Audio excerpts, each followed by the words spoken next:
igual voy a avanzar mientras me dan el acceso a la presentación. Pero les hablaba que es un tanto vergonzoso que sabiendo estructuras que nosotros manejamos ya como estándar, no se manejaron en esta emergencia, no se han manejado en las emergencias que le antecedieron en la costa con las inundaciones y todo. Entonces, es un tanto vergonzoso porque ya estas estructuras las conocemos de todos, de toda la vida y para nosotros cuando llegamos a una zona de un desastre, lo primero que buscamos es esa bandera que está plantada en el centro de la emergencia y que dice Centro de Coordinación en Sitio.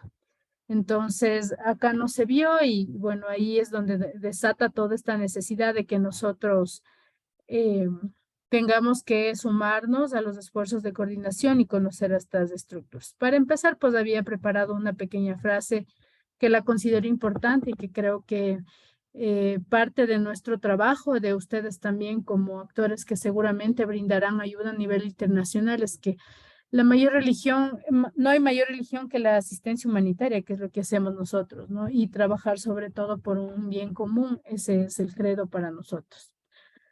Para empezar, les voy a comentar sobre los equipos UNDAC. Los equipos UNDAC son los equipos de evaluación y respuesta de las Naciones Unidas. A estos equipos nos sumamos muchos expertos internacionales en varias áreas, ¿no? Pero lo que intentamos hacer es como al iniciar una emergencia, nos movemos entre los 2 a 6 días a cualquier parte del mundo. Tenemos nuestra propia autonomía y también tenemos acuerdos diplomáticos que nos permiten a nosotros llegar con esa autonomía a distintos países. Lo que único que nosotros tenemos que hacer es movilizarnos, es decir, llevar nuestro chaleco de Naciones Unidas y llegar a la emergencia y empezar a atender. Y el resto, la comida, las carpas, el centro de coordinación llega solo por valija diplomática y es en ese momento en el que nosotros como especialistas en diferentes áreas empezamos a sumar los esfuerzos y a emitir la gran pintura de la emergencia, que es como la evaluación de necesidades que ustedes revisaron con el PhD Yumikinga. Entonces, estos expertos se movilizan desde diferentes partes del mundo. Nosotros trabajamos a nivel de rosters y estos rosters pues tienen especialistas en las diferentes áreas. En mi caso, por ejemplo, mi especialidad es coordinar emergencias. Aparte de coordinar emergencias, desde el tema de logística, yo soy experto en logística en operaciones de emergencias. Y bueno, tengo otro montón de especialidades, pero digamos que las más fuertes son estas. Uno se califica, digamos, en este marco hace un curso. Este curso inicia una vez cada 4 años. Por eso es que no hay muchas personas como nosotros, porque primero inicia cada 4 años y cada 4 años le dan el cupo a una persona por país. Yo mismo, siendo de parte de la Oficina de Coordinación de Asuntos Humanitarios, tuve que sumarme a este curso 10 años después de trabajar para la oficina. Entonces, esa es como la pelea, ¿no? Todo el mundo quiere acceder, pero realmente prácticamente es inaccesible. No se puede trabajar, no se puede formar en esto, digamos, un tanto cerrado. Normalmente quienes seleccionan son los países, es decir, los gobiernos, o las organizaciones no gubernamentales que participan en una emergencia o la misma OCHA. Yo seguí por OCHA, no seguí por el gobierno ecuatoriano. OCHA me dijo, usted va a tomar, de hecho, yo lo hice el curso en Quindío, que estoy ahora en Colombia, y ahí tomé mi curso en el 2011. Entonces, a partir de ahí, tú formas parte de este roster de profesionales en asistencia humanitaria, en coordinación de emergencias y en evaluación de daños, y ellos son quienes levantan, digamos, toda esta información a nivel de un país, o sea, a nivel regional, sobre la que está, digamos, dándose en una emergencia. El objetivo de estos equipos es apoyar a las Naciones Unidas y a los gobiernos para satisfacer las necesidades que se presentan en una emergencia. Primero, como les he dicho siempre y les repito, el tema de la gestión de emergencias no es solo llegar y mandar o llegar y coordinar. No, no, no.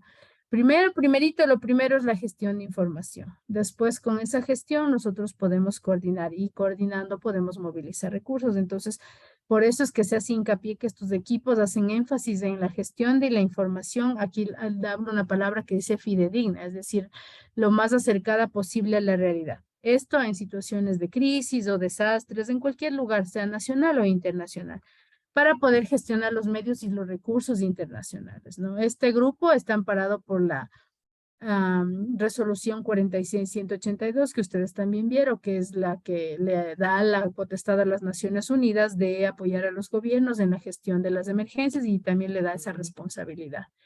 Estos equipos se movilizan entre 12 y 24 horas, pero no es tan real. Por ejemplo, aquí cuando tuvimos el tema del terremoto, los equipos aquí empezaron a llegar a los 6 días. Por eso es que perdimos tanto y tuvimos una brecha muy grande en la coordinación, porque sí tuvimos, primero estuvieron altos mandos militares, pero no conocían lo que ustedes están aprendiendo hoy, entonces es muy difícil coordinar algo que no se conoce.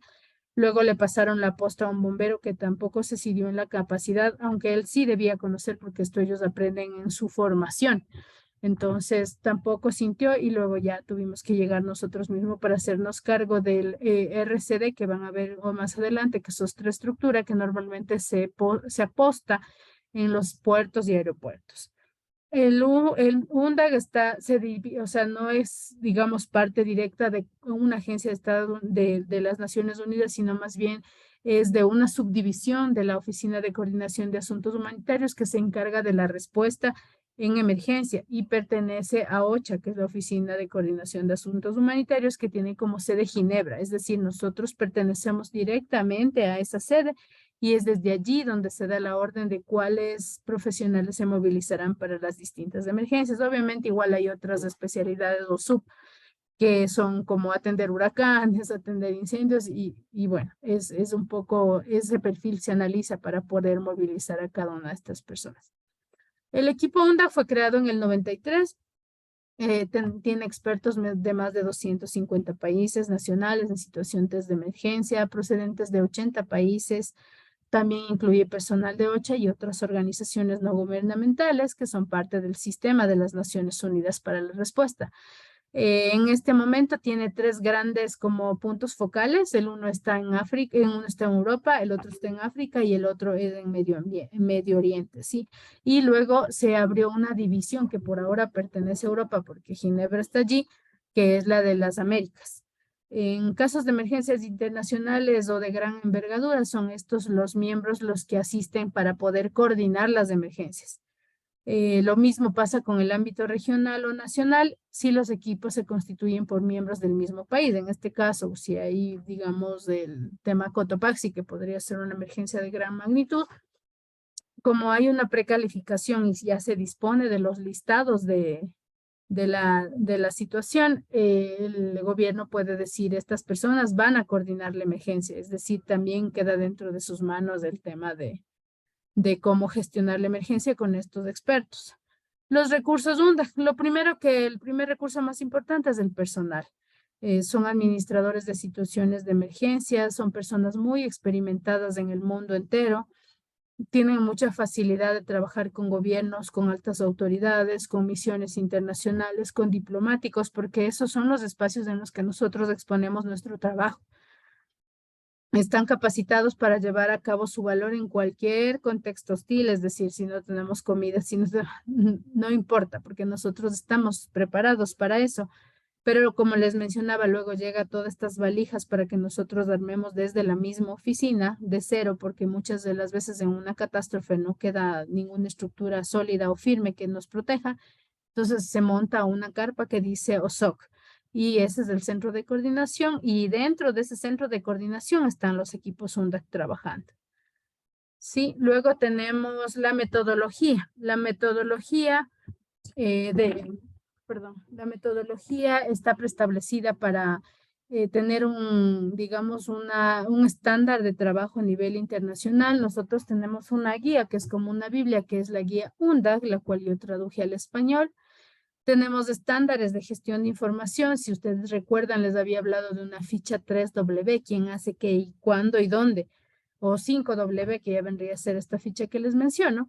Entonces, ese es el documento o el instrumento que nosotros vamos a usar en todo momento. También recuerdan que en mi clase de información les di lo que son los SITREPs, los reportes de situación. Exactamente, ese es el modelo, el que yo les había indicado, ese es el modelo que nosotros usamos en todo el mundo. Y lo que hacemos es consolidar redes de trabajo, ¿no? Redes que esté el gobierno, redes que estén las ONGs, en las que estén los sistemas de Naciones Unidas, en el que esté la parte militar, policial. Nosotros consolidamos esas redes para gestionar y obtener información de ese modo y entender cómo está la situación. Y esa es un poco la metodología de trabajo, ¿no? Otra parte de la metodología es que nosotros tenemos herramientas propias para la evaluación de daños, que en este caso, por ejemplo, es el MIRA, que es la evaluación rápida de necesidades multisectorial. Esa es nuestra propia. No se parece al EDAN, no se parece a ninguna de las que usan las Américas, pero para que nosotros podamos mover fondos se tiene que hacer esa evaluación. Tenemos también el Rapid Needs Assessment, que es como la gran pintura de una emergencia. Entonces, esas metodologías nosotros ya las tenemos. O sea, si vamos y si llaman a Magali o si llaman a Juan o a Pedro para que vea una emergencia, eso es lo que vamos a usar. Entonces, esa es parte de nuestra metodología de trabajo. No existe nada más por fuera de eso. Más bien los gobiernos, cuando han convocado este tipo de equipos, tienen que sumarse a este tipo de esfuerzos. Creo que ya les contaba una experiencia que tuvimos, por ejemplo, en el reporte de los muertos en Manabí, que la información que estaba reportada nunca fue real y cuando llegó el presidente de la República a pedir los datos, eran datos inventados, se llamaron a 56 víctimas supuestamente rescatadas y las 56, de las 56, dos, sí, creo como que fueron algo al menos asistidas para llegar al hospital, pero las otras 54 le dijeron al presidente que habían salido solas y que los nombres eran inventados. Muy, muy penoso, pero son realidades que pasan. En el caso de los equipos internacionales, como les digo, ellos ya conocen estos estándares y, por ejemplo, mi respuesta en ese momento fue indicar que necesitamos, que nosotros habíamos atendido 42 personas rescatadas vivas, que era entre los gobiernos de México, Colombia, y bueno, otros gobiernos internacionales que estuvieron aquí con los que nosotros pudimos reportar la, la situación real, pero era desde los equipos internacionales. Los equipos nacionales, pues como digo, muy vergonzosamente no teníamos que poder reportar y eso era bastante complejo. Los recursos UNDAF, nosotros tenemos estos estándares ya establecidos en donde apenas se da la situación. Desde Ginebra desplazan todos nuestros equipos que vienen con una carpa, las banderas, raciones tipo C que ustedes conocen que se utilizan, todo el material de telecomunicaciones, teléfonos satelitales, todo lo que es tecnología para cada uno. Entonces, ya nosotros tenemos una dotación y un equipamiento de personal, que es nuestro chaleco, obviamente, nuestro material de trabajo, digamos así, nuestra mochila, botas, cascos, toda esta información, para que nosotros seamos autosuficientes en el terreno y mantengamos alianzas en las operaciones, optimizando la provisión de servicios. Y aquí les puedo contar qué es lo que nos pasó. Cuando llegamos, nosotros se habían olvidado de enviarnos la comida. Y nosotros llegó la Unión Europea y nosotros cambiamos esos alimentos por otro tipo de asistencia que ellos necesitaban, que si mal no recuerdo era carpas. Entonces ahí obtuvimos nuestras raciones tipo C y bueno, tuvimos digamos, esa deficiencia en el equipo que no sé por qué razón nunca averigüé tampoco que olvidaron enviarnos. Y tenemos también otros aliados. No solamente trabajamos con equipos UNDAC, trabajamos con otros actores de la comunidad internacional, como por ejemplo MapAction, que son aquellos que nos elaboran todos los mapas que se ve, por ejemplo, ¿se acuerdan que cuando hubo el terremoto de Manta, de Pedernales, nos decían que se movió 1 metro el mar? Y, por ejemplo, ellos ya tenían mapeado. Ellos no estaban ni aquí. Yo, de hecho, me sorprendí cuando me llamaron un día como a la 1 de la mañana a decirme que me habían enviado ya a mi correo la información sobre los mapas que se habían generado en la situación real del terremoto. Y otros que nos ayudan mucho son los Telecom Sin Fronteras. Ellos traen todo lo que es el material de telecomunicaciones, los carros, las antenas. Ellos vienen solitos, ¿no? Nosotros no les pedimos porque ellos ya saben que tienen que darnos la asistencia como equipos de Naciones Unidas. Entonces, eso también es algo interesante. ¿Cuál es el valor agregado de nuestros equipos o de nosotros? ¿Alguien tiene abierto una radio, por favor? Los equipos UNDAC son movilizados a pedido del gobierno nacional y como les avisé, ¿no? Es igual, exactamente igual que la emergencia. Ya.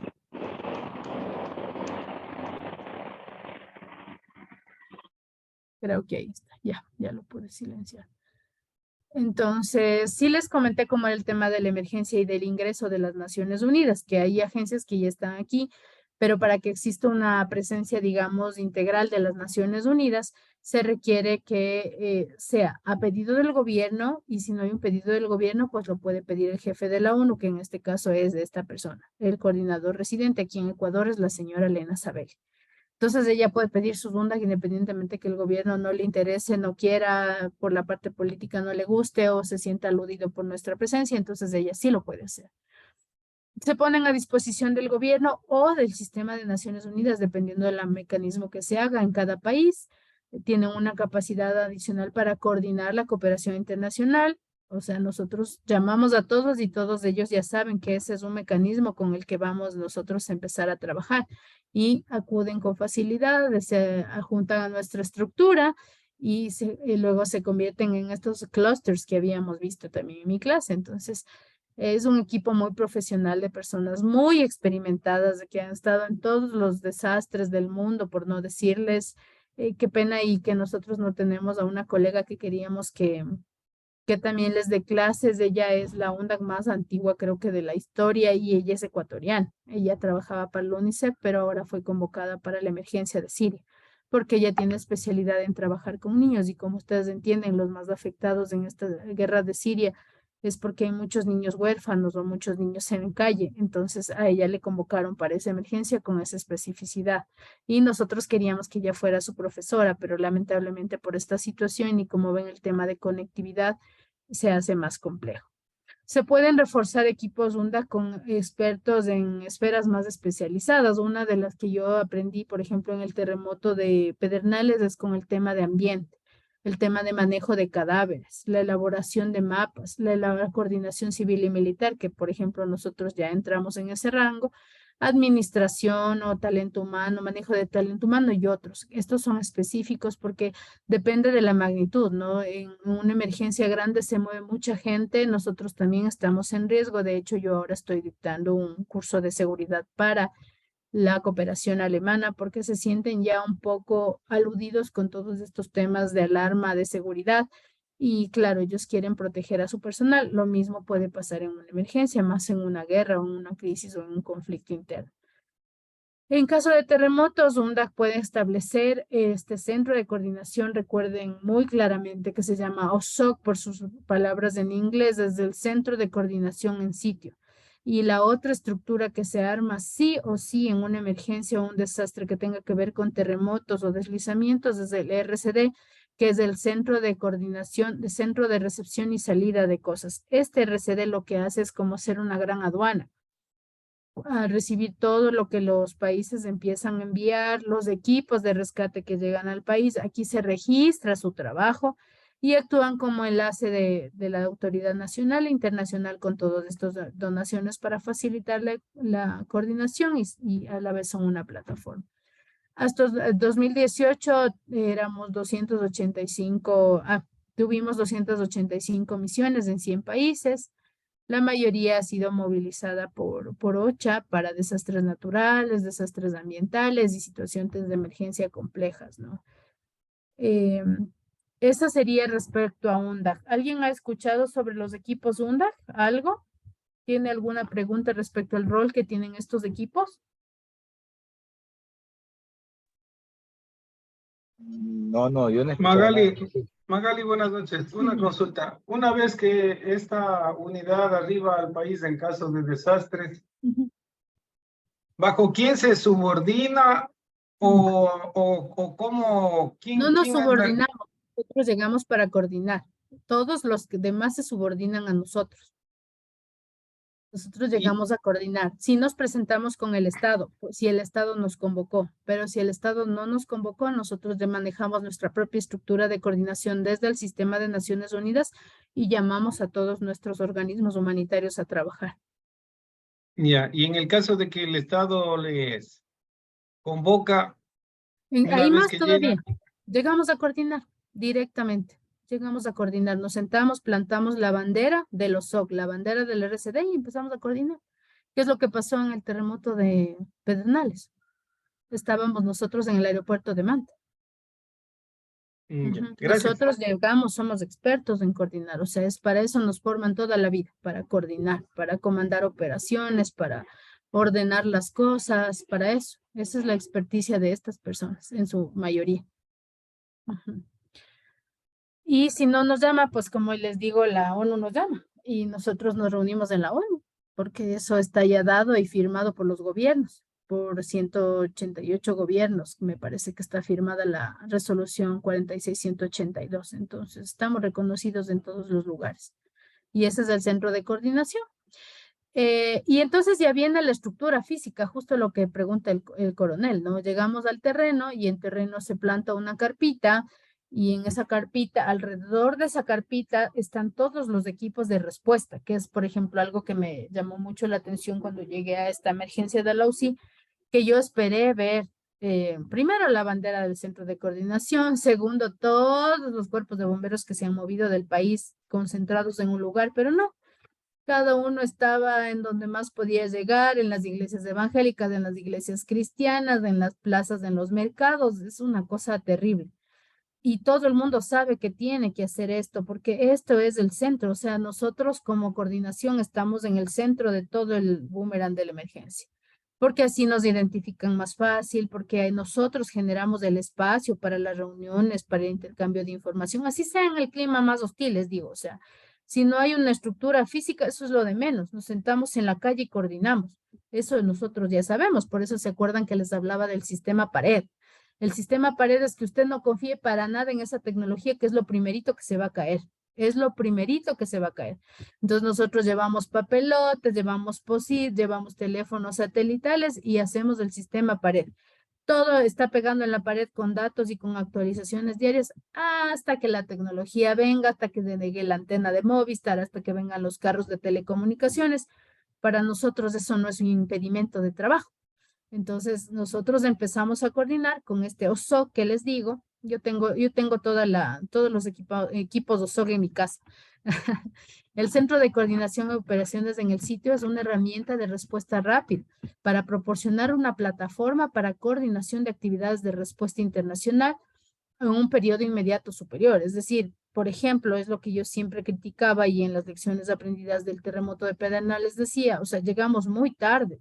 Si hablamos de que nos desplazamos entre 12 a 24 horas, nosotros aquí llegamos a los 6 días y además desperdigados porque el servicio de riesgos no sabía qué quería hacer y llevó a unas personas a Guayaquil, tenía otras personas en Quito y otras personas llegaron a Manta. Entonces, hasta poder consolidar los equipos que vinieron y se movieron de todo el mundo, tomó 6 días. Entonces, nosotros recién al 6.º día estábamos tomando nuestro rol que es porque nadie podía manejar aquí en Ecuador porque no conocía estas estructuras.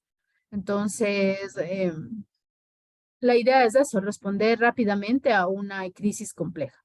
La estructura OSO casi siempre se establece en las situaciones de terremoto, donde los equipos internacionales de búsqueda, miren lo que yo les digo, donde están los equipos de búsqueda y rescate, USAR, ayudan al rescate de los sobrevivientes. Este concepto fue firmemente respaldado por la Asamblea, miren lo que les decía general, y aquí hay otra resolución, la 57-150 del 16 de diciembre del 2002, sobre el fortalecimiento y la efectividad de la coordinación del asistente internacional de búsqueda y rescate urbano.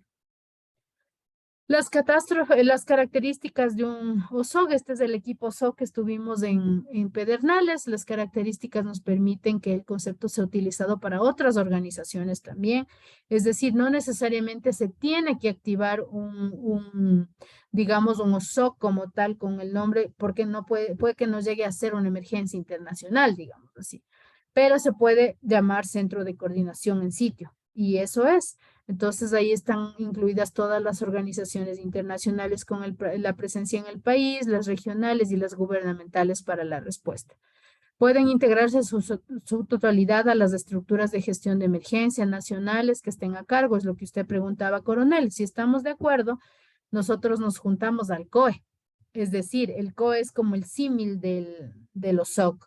Y de hecho, para quien estuvo en Puerto Viejo se debe haber fijado que el EQ911 que estaba ahí roto y partido en la mitad, al lado estaba esta carpa de los SOG y ahí está la fotografía.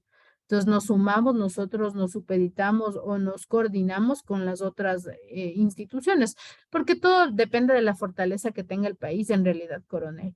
Hay países que tienen sus capacidades. Por ejemplo, Estados Unidos, yo dudo mucho que pida y que nosotros vayamos a coordinar, por decirlo.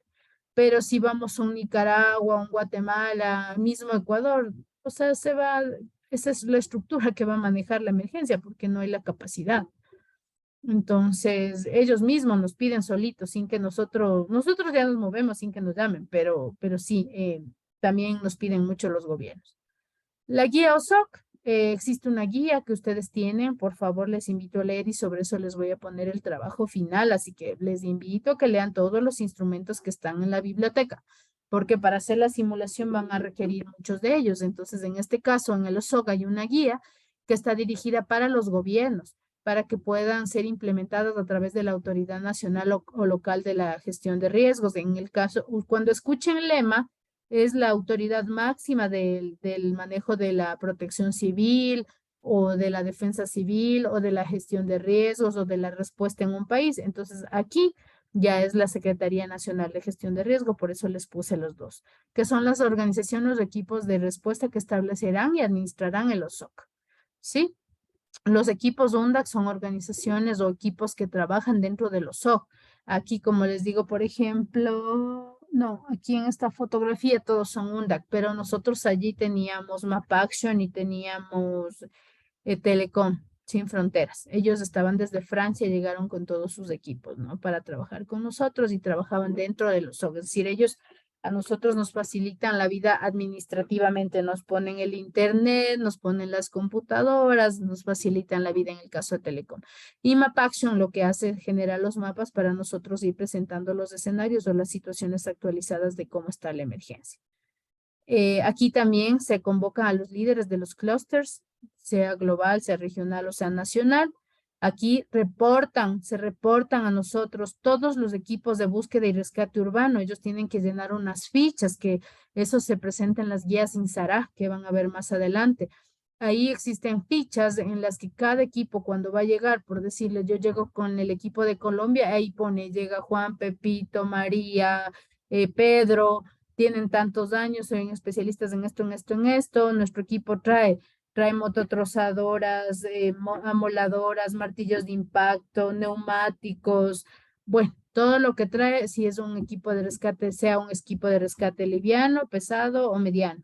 ¿Sí? Y también hay otra estructura que también la van a ver, que son los equipos médicos de emergencias, que es lo mismo que los USAR, pero en el tema médico, y se llama EMT. Y eso sí van a ver mucho ustedes, porque los carros aquí en Ecuador, los hospitales están calificados ya a nivel internacional como EMT, porque se califican los que son de nivel 3. Y ustedes ven que, por ejemplo, en la UCI mismo hay un EMT, porque es un hospital de nivel 3 que está movible, como todos los equipos internacionales que trabajan en esta línea. Entonces, un poco para que identifiquen todas esas estructuras.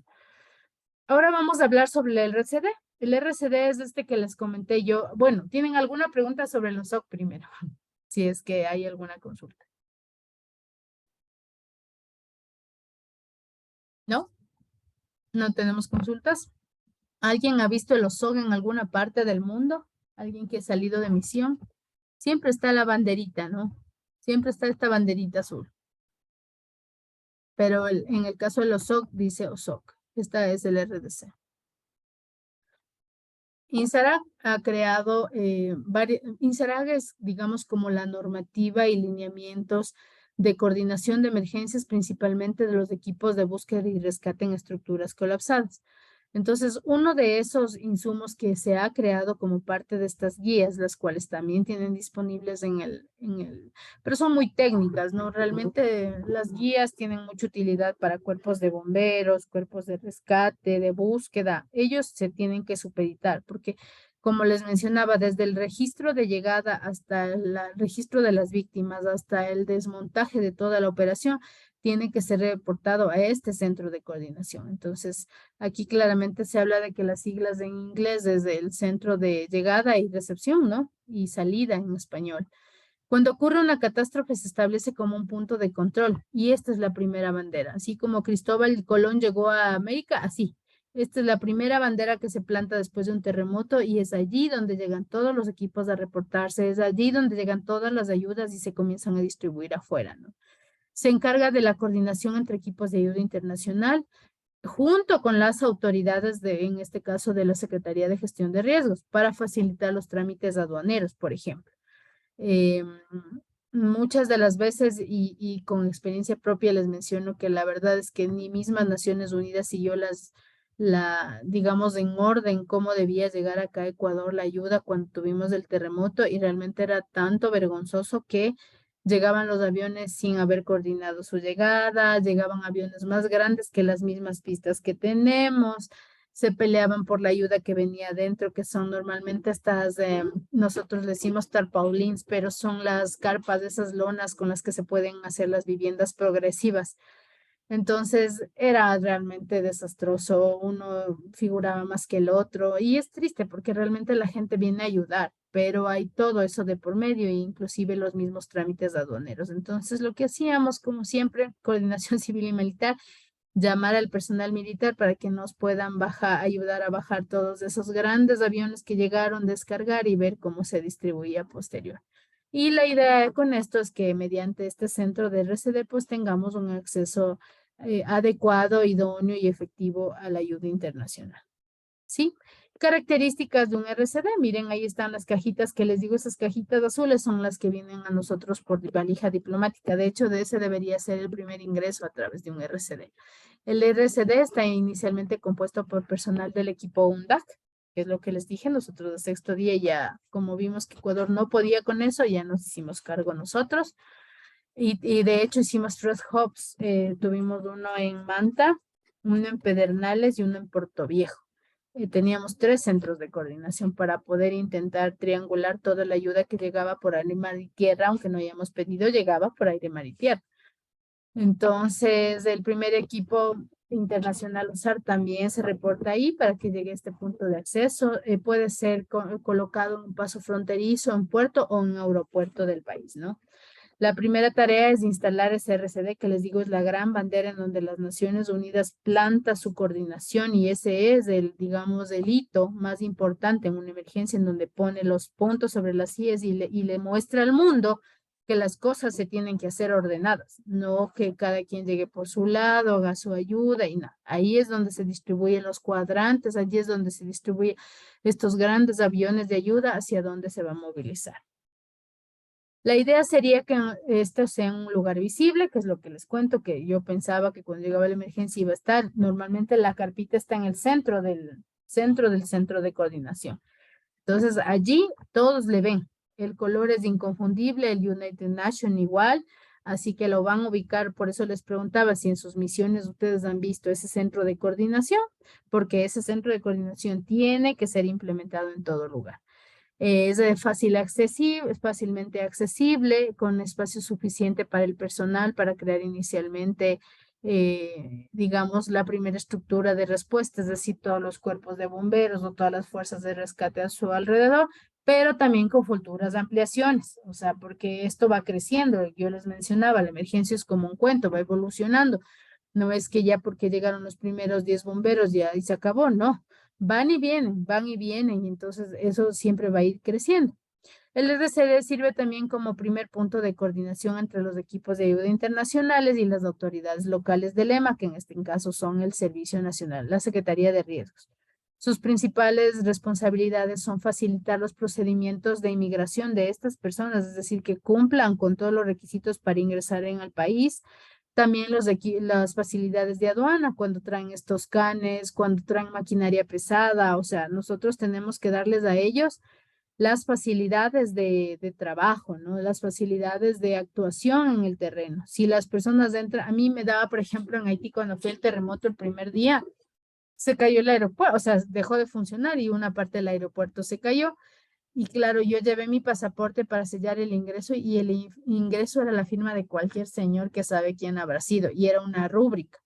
Y yo tenía tanto miedo porque yo tenía que salir con todo el equipo que fue de Ecuador del territorio para ir a la MINUSTA, y después yo decía, ahora cómo vuelvo a entrar, o sea, seguro que esta firma no va a servir.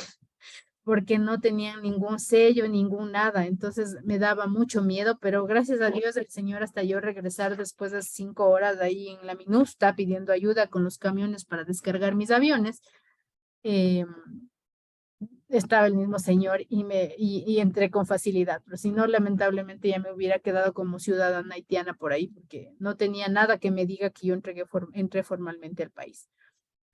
Registra la llegada y la salida de los equipos, se proporciona información actualizada sobre la situación, se carga también información, hay un OSOC virtual, es decir, lo mismo que hay en terreno, hay de forma virtual. Entonces ahí el que activa es el país que recibe. Entonces, por ejemplo, aquí debería abrir Cristian Torres, que es el secretario de Gestión de Riesgos. Él debería haber abierto ese OSOC virtual y ahí ir cargando, tal como se carga manualmente aquí, tal como se carga en el sistema virtual.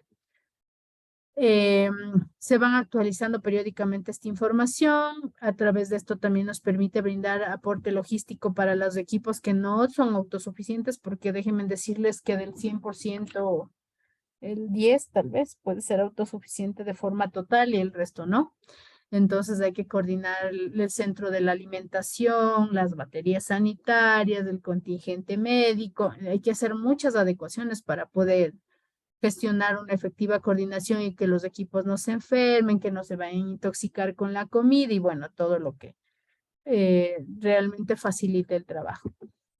¿Qué más? Dirigir los equipos hacia las zonas de intervención. Aquí ya hay otros centros de coordinación que ustedes pueden ver, por ejemplo, aquí se llama el puesto de mando, o si alguien ha escuchado sobre el comando de incidentes. Esas estructuras son ya las operativas como tal, y en ese seno, con las normas de INSARAC, se distribuyen los cuadrantes de intervención para una emergencia. Y entonces llega a Bomberos Colombia y le dice, usted se va a ir a la Villa Flora.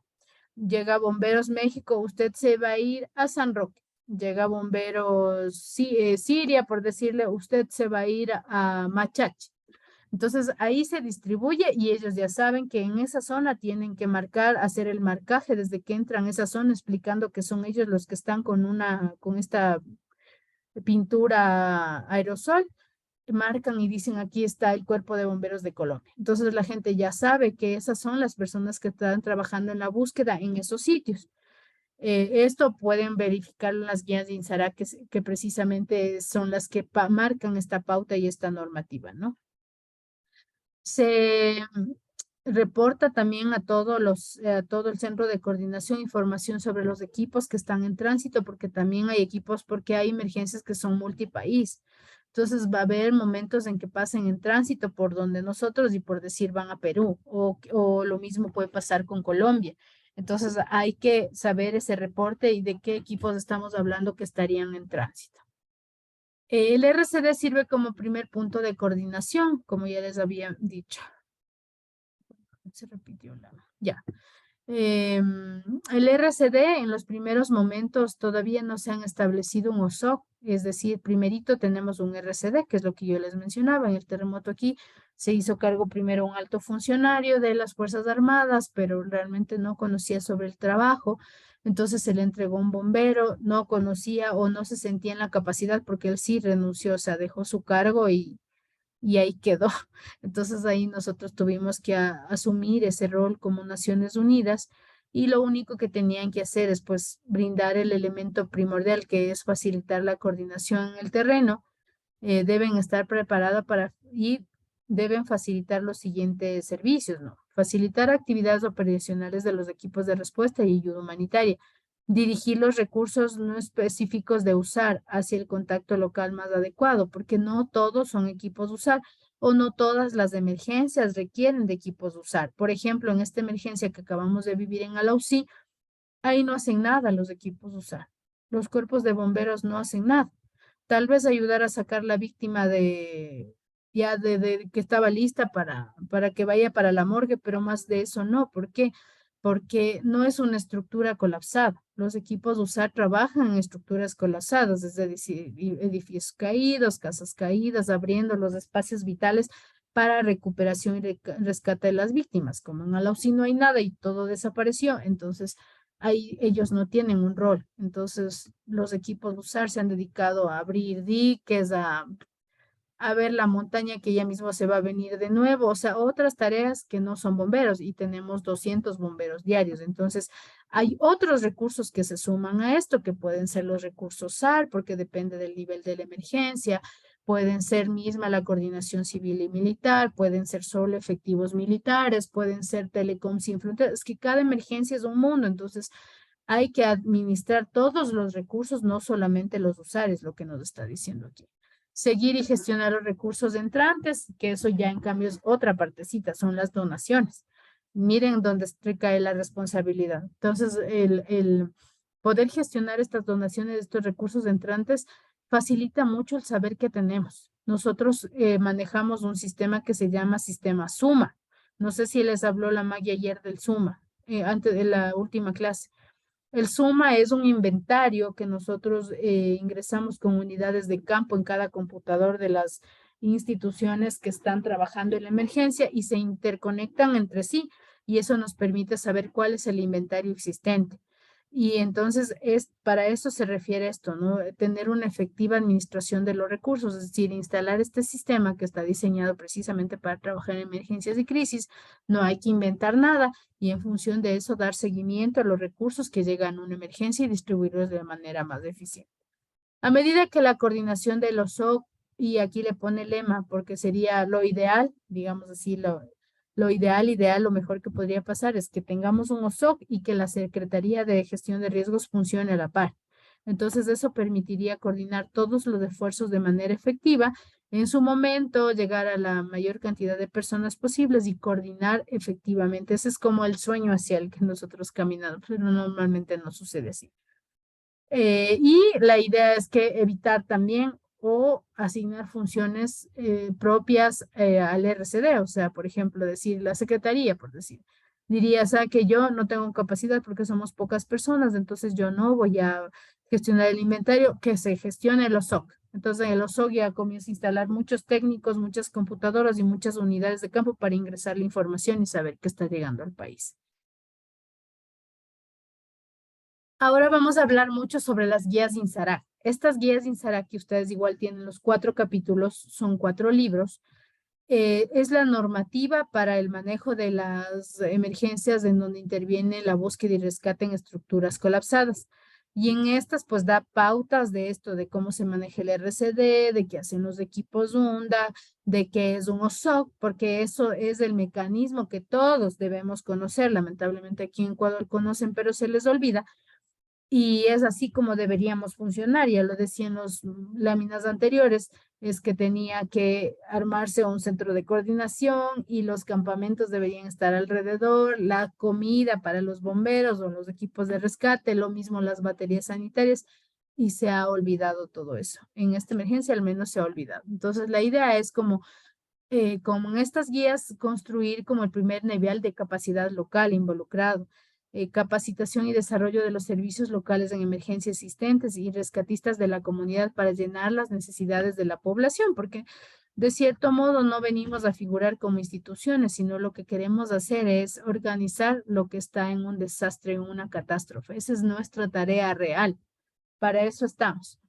Luego llamamos rescatistas, se hace un listado de los rescatistas que están participando en la primera respuesta, se les da un rol en la fase inicial del incidente, es decir, usted va a cubrir esta zona, usted va a cubrir esta otra zona, se evalúa la naturaleza y la escala del incidente, además se pretende que también se pueda realizar en este mismo espacio la primera atención básica de las víctimas, es decir, ya no entran solo bomberos, sino entran otros equipos, otros cuerpos de atención, que aquí en este caso podría ser el EMT o todo el sistema de ambulancia. Es decir, estamos hablando exactamente sobre la primera respuesta, en la que busca salvar vidas. Todavía no estamos en el área, en la parte de la cooperación.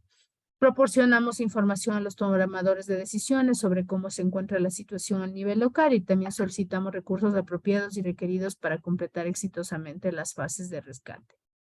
Las redes de primera respuesta serán más efectivas en áreas donde no existe una capacidad de usar organizada, así como áreas donde cualquier respuesta a usar de equipos de estructuras podría verse demorada. Sí, no siempre hay las facilidades. Normalmente cuando son estructuras colapsadas o cuando se han visto afectados por por una emergencia así de magnitud, hay probabilidad que los equipos no lleguen. Es lo que pasó también en Pedernales, acaba de pasar en esta otra emergencia, las vías se cierran, los mismos derrumbes no permiten que los equipos lleguen a primer momento. Entonces, a eso se refiere, ¿no? Se contempla que el personal de primera respuesta USAR, que es este equipo de búsqueda y rescate en estructuras colapsadas, por lo general sea personal que trabaja en la comunidad local, pero ahora yo estoy, y de hecho estoy impulsando el tema de la gestión de riesgos que se venía pensando desde antes de entregarle a un gobierno local. Eso no es real. Los gobiernos locales no están preparados, no tienen las capacidades absolutas para que les lancen esa responsabilidad. Creo que primero se debería hacer un buen análisis local de las capacidades de respuesta, como para poderle transferir ese nivel de riesgo a un gobierno local y no dejarle solo o pretender que él mismo haga el plan, que él mismo ponga las excavadoras, que él no tienen, o sea, es algo irreal. Entonces yo conversaba con la asamblea y les mencionaba este tema, eso es un mito, realmente no es real y ya lo palpamos. También se controla un poco lo que es el personal, organizaciones de gobierno local encargadas en el manejo de la respuesta en emergencias. Aquí, por ejemplo, las mismas Fuerzas Armadas, la Policía Nacional, el personal médico, los bomberos, que siempre son los que primero llegan. Y también otras organizaciones de buena voluntad y de voluntariado, los patronatos, y estos también se miden dentro de esta estructura. ¿Por qué? Porque ¿quiénes son los que primero necesitan la ayuda para poder hacer un buen trabajo? Son los rescatistas, son las personas que llegan a salvar a las otras personas. Entonces aquí les dejo igual un videito para que ustedes puedan revisar lo que son las guías de INSARAC, y si tienen preguntas igual, creo que les va a gustar porque realmente es un tema muy, muy operativo. O sea, le indica desde que usted llega cómo hace la ficha, qué equipos tiene que llevar al terreno, cómo debe actuar, cuál es su código de conducta, cómo aplicar todas las técnicas de rescate en estructuras colapsadas y búsqueda y rescate, cómo marcar eso en el territorio, cómo reportar a los muertos. Todo eso van a encontrar ustedes en estas guías, ¿no? Aquí está el grupo de las 5 guías que son aprobadas normalmente por el grupo asesor. Hay un grupo asesor en el que Ecuador ha participado varias veces durante cada año, pero se cambian los asesores, así que Ecuador creo que estuvo en el 2018 por ahí. Pero las guías, la última actualización, están dadas hasta el 2015 y siguen vigentes hasta el momento. Cuando cualquiera de nosotros se moviliza a una emergencia, nosotros nos regimos a lo que dice aquí, que es montar el centro de coordinación, hacer el RCD, distribuir los cuadrantes a los bomberos rescatan, reportan, salvan, extraen, y con eso se va cerrando, digamos, el tiempo de búsqueda. Para salir en el desarrollo del personal de primera respuesta USAR, ha preparado un paquete de capacitación de guías INSARAC. De hecho, lo vamos a dar en estos próximos días, creo que en Milagro. Y voy a preparar también otro para el personal de las Fuerzas Armadas, porque creo importantísimo que ellos puedan conocer sobre de qué estamos hablando con las guías de INSARAC.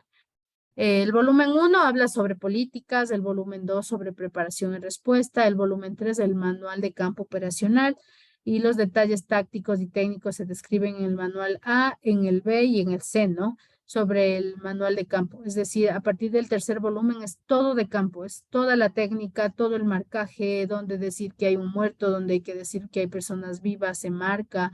Todo eso, no sé si vieron quienes pudieron ir a Manta, que en las casas estaba marcado con el spray. Eso es lo que enseñan estas 3 últimas guías. Entonces, ese es un trabajo. Normalmente los bomberos dominan ese tema, pero sí deberíamos saberlo todos para entender, porque ¿qué tal si está marcado que ahí existe material combustible, por decir? Y nosotros no conocemos y no sabemos que estaba tal equipo y vamos, ingresamos y puede pasar alguna otra emergencia fuera de lo que ya se dio en la misma situación. Entonces hay que conocer. Creo que este es un tema de cultura general que todos deberíamos conocer, sobre todo los que van a gerenciar emergencias. El USAR, que es, como ven sus siglas en inglés, que es el grupo de búsqueda y salvamento, búsqueda y rescate en estructuras colapsadas. La definición fue dada por el grupo asesor operacional de INSARAC, que está en Ginebra. El USAR implica que lo que hace, ¿no? Es localizar, extraer y estabilizar inicialmente a las personas que están vivas, pero luego también a las muertas, y recuperarlas dentro de las estructuras colapsadas, ¿no? Para eso hay muchas técnicas, Hay el CREL, que es la búsqueda de tema liviano, que lo hacemos a mano con martillos y cinceles y puntas. El mediano, que ya lo hacemos con maquinaria, mototrozadoras, amoladoras, motosierras, martillos de impacto. Bueno, todo lo que puedan ustedes que sea cortable y así, eso usamos nosotros para la búsqueda de nivel intermedio. Y como saben, ahí dentro de las emergencias un cierto tiempo para responder. Entonces, pasadas las 72 horas, intervienen ya los equipos pesados, que son los que tienen maquinaria, helicópteros y todo. En Europa normalmente son mucho más equipados que nosotros. En América no creo que hay ningún nivel pesado, sino solo nivel mediano, que deben ser Chile y Colombia, porque también se califican a nivel internacional. Entonces, datos del equipo usar. Aquí, por ejemplo, miren, estos datos son por el fact sheet, ¿no? Que va el equipo de Cuerpo de Bomberos de Bogotá. Lo que les decía, la ficha, el reporte del sitio de trabajo. Estos son herramientas básicas que ellos tienen que manejar. Triaje del sitio, es decir, qué nivel de riesgo tengo yo, cuántas víctimas están ahí, la extracción de las víctimas, el formulario de desmovilización, el reporte de situación del incidente y en el sector. Estos son cosas básicas que tienen que reportar estas personas usar. Proporcionan lineamientos no vinculantes para los equipos usar, más allá de que son específicos con requisitos mínimos que ellos deben cumplir, es decir, lo que pretenden ser es un estándar. Tiene también notas de orientación que son preparadas por grupos de trabajo INSARAG, es decir, otros equipos que ya van pasando emergencias a nivel nacional. Esos equipos van respondiendo de forma efectiva y van cambiando y ajustando estas políticas para el funcionamiento y la intervención de estos equipos de usar, ¿no? Es importante tomar en cuenta que las notas técnicas y de orientación no son parte de la guía INSARAG, sino son como factores externos, es decir, yo les llamaría más bien recomendaciones de cómo trabajar en el sitio, ¿no?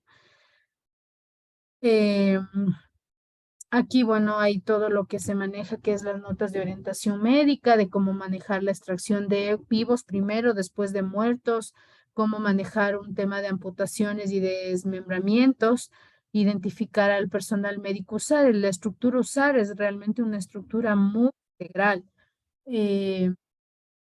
Que ser autosuficiente. Entonces tiene desde un chef hasta un médico, tiene paramédicos, tiene periodista, tiene gestores de información, geógrafos, geólogos, tiene personas expertas en comandar las operaciones, que son las llamadas fuerzas de tarea.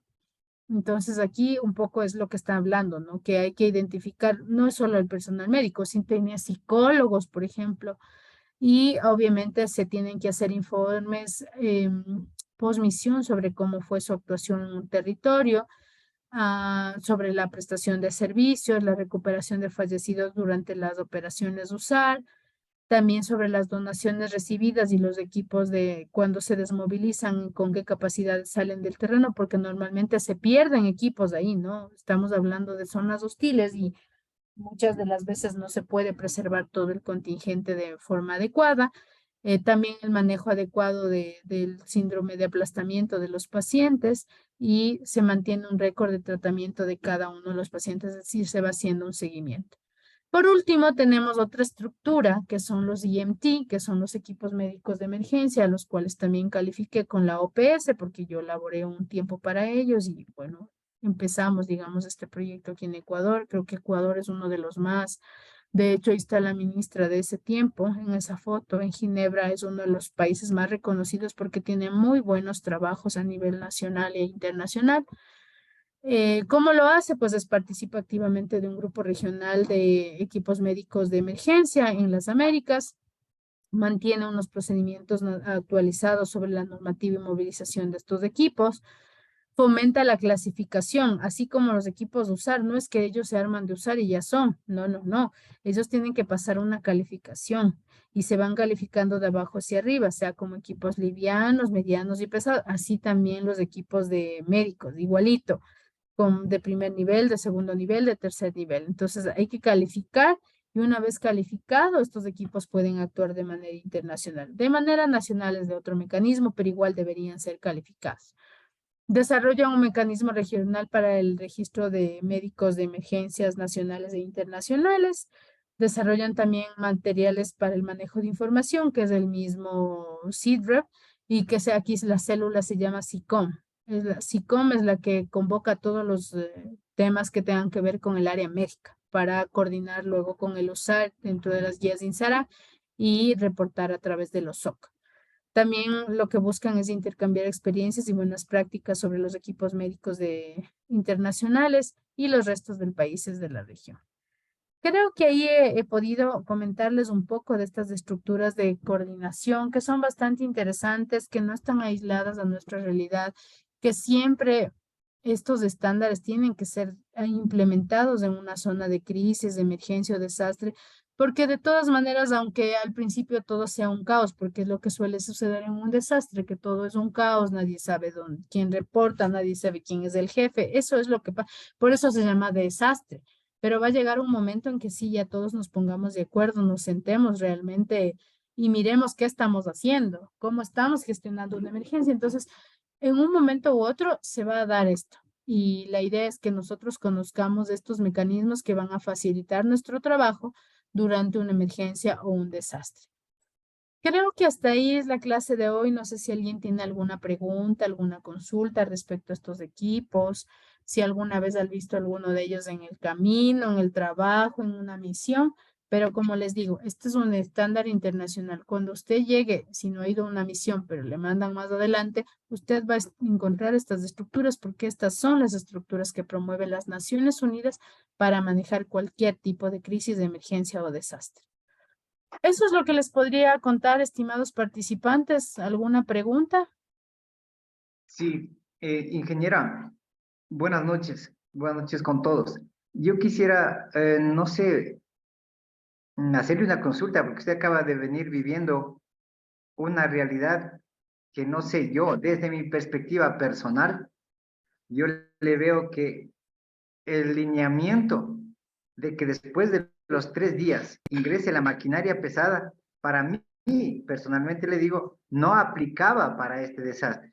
Para mí debía haber ingresado primeramente la maquinaria pesada porque mover toneladas de tierra que estaban sobre las casas y a lo mejor había personas vivas dentro de la casa que la tierra no llegó No existe ninguna casa.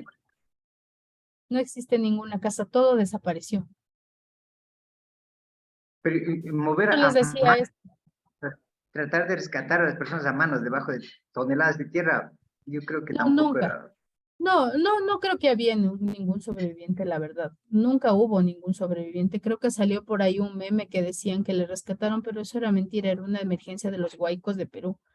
Nunca hubo. Realmente la emergencia de la UCI era una emergencia muy devastadora. Yo también me engañaba antes de llegar allá y decía, no, mi hermana se fue a un albergue, mi hermana está ahí. O sea, me mentía yo mismo, pero yo ya sabía, porque una noche antes me habían avisado que ya no existía la casa donde estaba mi hermana. No, ella no vivía ahí, ella vivía en otro lugar, pero fue a un compromiso y estaba en una de las viviendas que fue afectada. Entonces uno se engaña, pero cuando yo llegué al siguiente día, porque yo llegué el lunes a la 1 de la tarde, me fui a ver de qué emergencia estamos hablando y cuando ustedes llegan realmente es un panorama desolador absolutamente. Ustedes lo que ven es muerte sin haber visto ni un muerto, porque no existe nada, no hay nada. El cúmulo de la tierra destrozó todo. Usted cuando va limpiando va encontrando cocinas, tanques de gas, camas, ropa, pero nada está en su lugar. No hay una casa en la que uno pueda decir voy a hacer un break y voy a taladrar porque es lo que yo sabía también hacer. Iba a taladrar, a golpear, a picar con todos y hasta sacar a los muertos, pero eso no se daba ahí. No, yo creo que sí, siempre queda, a ver, estos estándares se construyeron porque que están basados en el soporte vital de nosotros. Nosotros podríamos sobrevivir una cierta cantidad de horas sin agua, sin alimentos, quizás sin oxígeno, ¿no? Pero en base a eso se dan estos 3 días de oro, digamos así. Pero no, se revisó, se llamó yo mismo cuando llegué a ver en la zona en donde estaba mi familia, yo llamé porque hay unos llamados de auxilio, ¿hay alguien ahí? Pide ayuda, o sea, usted pregunta y no, nada, no había nada. Entonces, acá no había cómo. Entonces, lo que se tomó por opción es esperar los 3 días hasta ver, y hubo mucha gente, digamos, que trajo obreros para que puedan limpiar la tierra, intentar limpiar, pero es que era algo, como usted dice, es imposible. Son 43 millones de metros cúbicos de tierra sobre esos pobres humanos. Entonces era imposible, o sea, no iba a haber ningún vivo, eso ya era engañarnos y realmente, como digo, ya realmente si Dios quería era un milagro de los milagros, pero no se podía dar. Por eso les decía que no era una estructura colapsada, ahí los bomberos no hacían nada, solo pasear por ahí y ver, pasar por encima de la tierra que estaba encima de los muertos. No había nada más que hacer, entonces no es una emergencia típica, esta es una emergencia que salió de todos los cánones de emergencias y había que manejarla de diferente manera y de hecho es así como se ha manejado. Yo dije, limpiar la calle, limpiar la quebrada y esperar a que caiga la otra mitad de la montaña que está a punto de caerse porque el viernes yo pude hacer la visita a la zona de ya librarme de todo este problema mío que era muy doloroso. Y luego de eso ya pude concentrarme un poco para ver de qué estamos hablando. Y aún falta venirse a la mitad de la montaña y está avanzando. Cada día hay una grieta de 50 centímetros que cada día crece 5, es decir, cualquier día, cualquier hora, acuérdense, eso se va a caer porque ya están, las casas, las que quedaron arriba, ya están viradas, eso es en cualquier momento. Entonces, lo que se buscaba es más bien, y de hecho, así, dieron 3 días, los 3 días de oro y empezó a meter la maquinaria, pero tampoco se puede meter maquinaria. ¿Por qué? Porque la parte donde estaba el estadio, digamos, la vía principal, si usted la abre, todo lo de arriba se va a venir abajo. Entonces no es posible. La maquinaria que está ahorita es como que juega todos los días, va y limpia por aquí, va y limpia por acá, pero no es posible limpiar en orden porque el cúmulo de tierra es demasiada y si limpias de un lado se te viene el otro y es muy, digamos, como muy arenosa, entonces eso se baja, se sigue bajando y más bien, hasta ahora no ha habido un desastre otro que mate gente viva con máquinas o los mismos rescatistas porque no se puede trabajar en ese lugar. El problema es que siempre uno como familiar busca encontrar y darles cristiana sepultura a nuestros familiares. Y eso es lo que les mantiene ahí a las máquinas y a la gente presionándoles, ¿no? De hecho, hoy hablaba yo con el ministro de Riesgos, que es mi colega, y le decía eso, o sea, no te van a dejar de molestar, te van a linchar hasta que tú pongas la maquinaria y algún mecanismo tendrás que buscar para encontrar esas personas. No hay más. Pero inclusive la misma búsqueda se detiene porque cuando usted entra a la zona cero, yo nunca he entrado ni me atrevería a entrar, pero cuando usted pisa la zona cero, sus pies se hunden ahí porque es un pantano, porque hay ojos de agua dentro y eso fue lo que le abrió a la montaña. Entonces, no es posible. O sea, a mí me da mucha pena desalentarle a la gente, pero realmente estamos pidiendo algo que prácticamente es imposible recuperar a los cuerpos. En nuestro caso, en mi caso, sí fue otra situación, porque mi familia fue arrojada a la quebrada. Entonces nosotros buscamos con los comandos de las fuerzas especiales en la quebrada, no en la zona del desastre. Entonces allí fuimos limpiando toda la tierra que se acumuló. Es que si ustedes vieran, es una cosa, veían árboles, pero no era un arbolito, era un árbol, pero de esos antiguos de 100 años, ahí en la quebrada encontraba de todo. Eso les decía lavadoras, electrodomésticos, y es todo lo que se vino de la parte superior y eso es lo que se ha limpiado por 20 y algo de días y ahí pudimos tener resultados de búsqueda. Pero si estuviéramos en el caso de las otras familias que estaban en la alta y media montaña, es prácticamente imposible. No los van a encontrar a todos, al menos no. Hoy encontraron 4 personas, pero son 4 de 50.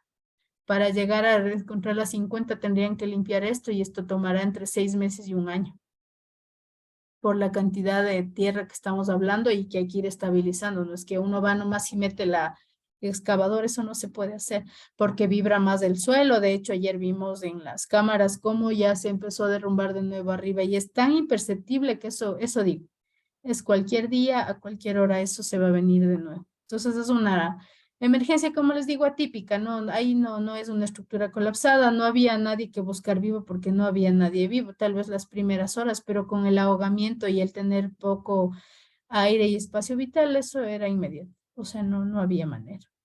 Esa es la realidad del tema de la UCI. ¿Alguien más quiere hacer alguna pregunta, alguna consulta? Ingeniera Magali, buenas noches. Buenas noches. No es consulta, sino tengo una inquietud ya. Ujú. Yo veo que es demasiado frustrante en el caso que a usted le pasó ver que el Ecuador no está preparado para Ujú. estas situaciones. Mi pregunta es, ustedes como expertos en esta coordinación, el Ecuador, usted ya lo ha visto, ¿en qué base está, digamos, en qué punto llegaría a estar en un futuro, medios preparados para estas situaciones? Ustedes como encargados netamente ya han hecho unos acercamientos, en este caso le pongo mi caso como militar, ustedes ya han hecho un acercamiento con Ministerio de Defensa para tener una mejor organización, porque yo doy gracias a Dios que estoy recibiendo esto, porque Ujú. antes yo pensaba que Fuerzas Armadas Estamos era todo. listos. Fuerza Armada era lo mejor ante un desastre, pero vemos que nos falta demasiado. Entonces, yo me pregunto si ustedes llevan una matriz de personal que ya está calificado o más o menos medio preparado para ustedes emplear o llamar a ese personal para que les ayuden a ustedes en estas situaciones. Ajá. Bueno, de estar calificados, sí están calificados los bomberos. Yo creo que fue una competencia terrible de lo que yo les mencionaba de protagonismo, que es muy vergonzoso. El estado en el que se encuentra el Ecuador es, digamos, yo le pondría de un nivel medio bajo, midiendo todos estos conocimientos, porque ya les digo, yo cuando llegué esperaba ver este centro de coordinación, esperaba ver el campamento con todo el cúmulo de bomberos. Ellos ya saben esto, lo que yo les enseñé hoy, ellos ya saben, ellos no les tenemos que enseñar, porque para llegar a ser bomberos uno sigue esto. Eso les digo, voy a dar un curso de INSARAG en una semana para milagro. Ellos saben, pero nunca ejecutaron. ¿Por qué? Porque las cabezas, quienes están al frente de la gestión de la emergencia, se les olvidó todo, se les borró el cassette, así literal. Porque, por ejemplo, el ministro de riesgos es bombero. Él es bombero, él sabe lo que estamos hablando. Todo lo que hablamos hoy, él tiene que dominar. Él ha salido al exterior a estudiar, no sé si de misiones, eso no creo, pero porque es bastante joven, pero al menos a estudiar. O sea, la teoría, como ustedes están aprendiendo ahora, él sabía. La otra es que yo veo también lo que afecta mucho es la capacidad de respuesta estatal por la poca disponibilidad de recursos que hay a nivel nacional. Entonces, eso hace que a la final, aunque tengas buena voluntad, aunque esté alguien de nosotros que tenga conocimiento, no tiene los medios y los recursos, y tampoco el resto de la organización estatal entiende. Entonces, yo creo que si tuviéramos una buena oportunidad como la que tuvimos 2008-2009, en el que la cooperación tenía grandes recursos para fortalecer el país, yo sí creería que tal vez en una década nosotros podríamos estar preparados para atender una emergencia de este calibre, considerando que esta es del 0.001 del Cotopaxi, que ahora sí me asusta, porque si acá vimos tantas inconsistencias, tanto, ¿qué les puedo decir? Tanta falta de acción, que es lo que yo le reclamaba todos los días al ministro en su cara, que no tenían capacidad de acción. Imagínense en el Cotopaxi, yo no voy a poder dormir toda mi vida mientras ese Cotopaxi esté activo, porque seguro vamos a perder miles de vidas, porque no va a haber primero que es una cosa muy majestuosa lo que va a suceder. Segundo, no tenemos los recursos. Y si las autoridades o quienes están al frente no tienen ni idea de cómo gestionar una emergencia, triste. Así que ese es un poco mi criterio estando ahí. Hay que empujarles, hay que moverles. De hecho, hoy, bueno, yo los tengo a todos ya hackeados ahí. Me tienen miedo. Me tienen miedo y bueno, se reportan todavía. Hoy llamó el ministro de Obras Públicas a decir que va a poner maquinaria, Cristian Torres, el ministro de Riesgos, a decirme que no, que ya él va a hacer todo lo posible para gestionar, pero no deberían funcionar así las cosas, la verdad. O sea, ellos sí debían haber estado un poco más preparados, más previsivos. El tema fue que ahí nunca se hizo nada para prevenir. Por eso nosotros la regla de oro de la gestión de riesgo es que si usted invierte $1 en la prevención, se ahorra 9 en la respuesta. Nunca pensaron eso, se les olvidó o solo se les quedó en esa frase. Entonces, la gente, por ejemplo, no sabía dónde evacuar, no sabe los barrios exactos que se van a bajar. Eso, entonces, si no hay mínimamente eso, ¿qué hizo la gente? Unos corrieron a la izquierda, otros a la derecha y les tapó la montaña, porque no existe un plan de respuesta. Todos los instrumentos que hemos revisado con ustedes, una contingencia. Peor entender de lo que cuando yo les hablo de un plan de recuperación de medios de vida y resiliencia, no tienen ni idea. Entonces, eso le hace que esté muy, muy por abajo del estándar.